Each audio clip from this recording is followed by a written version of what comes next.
a little while ago, but first practice session, is it feeling real? Yeah, absolutely. A little bit busier, but excited for the opportunity. It's obviously a great honour getting the chance to captain your country, and one I'm really looking forward to. How does it feel practicing? Do you feel a bit more pressure on you at all? Just being with the guys, but not just one of the guys anymore?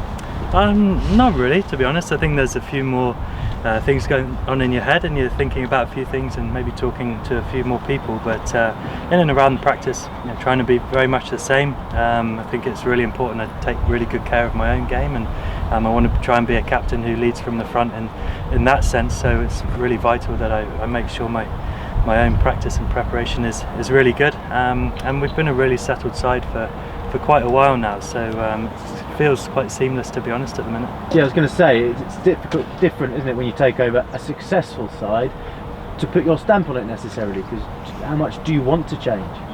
Not a lot, to be honest. I think we've got a really clear style of play, which I think the majority of the group have been a huge part of that for a long period of time, so I think there's a really clear way we want to play our cricket, and I think that will outlast me, and it will outlast everyone. I think for English, all cricket, to be honest, at the minute, the way everyone's playing is a really clear, defined style, and I think that's a really good positive thing, that there isn't much to change in that sense. It's about little bits here and there. How can we keep pushing that forward, which I think will be the biggest challenge. The big change for the Test team has been that they've been more aggressive, more positive. Can the white ball team take anything from that? Given that was Morgan's mantra, wasn't it, to play no fear cricket and be aggressive? Yeah, absolutely. That's been our style of cricket for quite a while now. So I think much of the same. If anything, can we take that to new levels? That's the thing we'll always be challenging ourselves on. A big part of the team was not to set boundaries and not to have limitations, and we're always chasing that. Whether it would be with the bat, with the ball, or in the field, are there areas we can keep pushing the limits? And what is the next level then for this white ball team? There's a World Cup in October. Yeah, there's some really exciting things to look forward to, isn't there? The T20 World Cup is not far away, so we're looking to try and build towards that. We want to win while you're doing it as well. I think that's a good thing, but we've been playing good cricket for a long period of time now, and I think everyone is quite settled in the way we play, and if we put our best foot forward, we stand a good chance. Is it about consistency now, winning World Cups more regularly? I think it's going into them with the expectation of being able to compete and get to semi-finals and finals. I think that's where we're at as a team. There's big expectations on the group now that that's where we believe we're good enough to be, and absolutely we deserve that through all the hard work we put in. But of course, winning tournaments isn't just as simple as that. You've got to play brilliantly on the day, and T20 cricket especially is the one form of the game where individuals can really dominate a game, so there is an element of unpredictability in T20 cricket. And what have you made of what's happened with the Test team and all this euphoria that's come with it? Does it make you want to get back involved? I've loved watching it, to be honest. It's been fantastic to see. It's great to see, after a tough period for the Test team, to see those guys go out and perform in the way they are is fantastic, and I think just soaking it up around the country, you can hear just the sort of excitement in the way people are talking about the Test team and the style of cricket they're playing.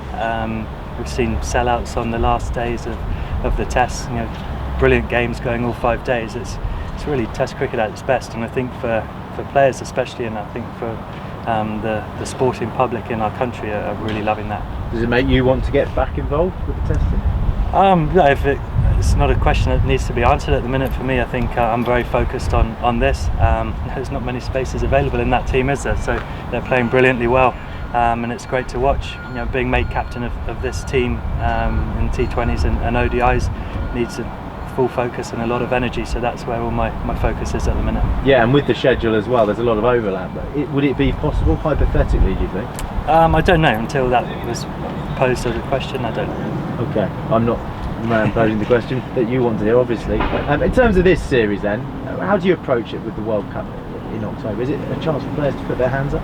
Yeah, it is, absolutely. It's a chance for players to show what they can do. We obviously want to play good cricket and try and win the games, but we want to expose people and give opportunity. Naturally there's a number of injuries, and especially the fast bowling ranks in English cricket at the minute, which is going to present opportunities for guys to put their hand up there. And as it's a great problem to have. I think for us is a lot of strength and depth, which makes sort of selecting teams very tough. It makes selecting squads tough, and that's through a position of strength, which is great. And with 12 games in 25 days, will you look to rotate? Yeah, I think naturally we'll have to. I think especially for fast bowlers, with the way the schedule is and travel in between games and some back-to-back games, I think we'll have to be smart in the way we manage that.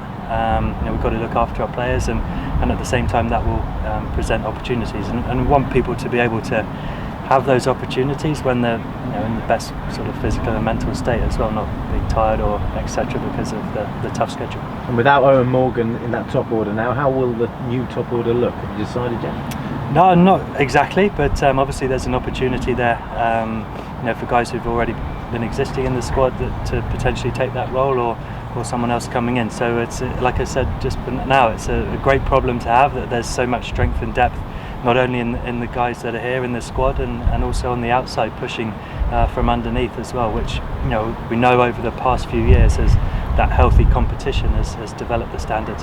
So is your team for tomorrow still undecided then? Just at the minute, yeah, I think so. But I think I've got a pretty clear picture as to how I want it to be, but we're just waiting on a few things. Do you share any of it with us yet, or not? Not yet, no. Okay, Jos, thank you, good luck. Thank you. Any more? How much do you want to ask a couple of questions? Are you guys are happy? Cool. Right, that's fine. Yeah. We're done. We'll do Henry, and then we'll do some written.